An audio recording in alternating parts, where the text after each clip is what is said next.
Hi there, this is Dr. Sarah with Alpine Fit Physical Therapy in Boulder, Colorado, and I want to talk a little bit about stretching and mobility work for folks that are hypermobile. So for folks that already have greater than normal joint range of motion, you might hear people say, oh, don't stretch, you don't need to stretch, or it's bad for you, or you shouldn't do yoga, or things like that. And I just want to say, that's not true. It's actually really good for us to stretch.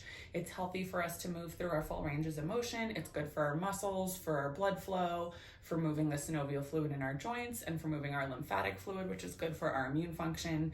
So we definitely want to keep moving through our full ranges of motion. We just want to be thoughtful and mindful about how we're doing so.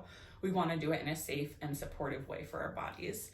So, for example, doing something like a passive static stretch where we're just hanging in an end range of motion for a long period of time, say a seated, sit and reach kind of style hamstring stretch, that might not be our best option because we're going to be putting more tension on the ligaments in the joint capsule, and we're going to be hanging in that tension position for a long period of time. What might be better is doing something that's a little bit more active so that our muscles can support us while we're moving.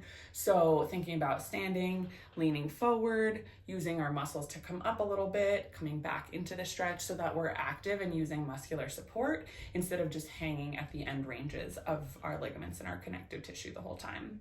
And then speaking about yoga, this is a generalization, but just generally speaking, something like a power flow where we're moving the whole time, there's a lot more muscular activity, that's going to be better for us than something like yin yoga where you might be hanging in an end range of your joint for like 3 to 5 minutes for a certain pose. That might not be as great if we already have more loose than normal connective tissue. So in summary, it is good for us to stretch. It is good for us to work on our mobility and move through our full ranges of motion. We just want to be mindful and thoughtful in how we're doing so and being a little bit more active and supported as we're doing so instead of just hanging at our end ranges and relying on our connective tissue.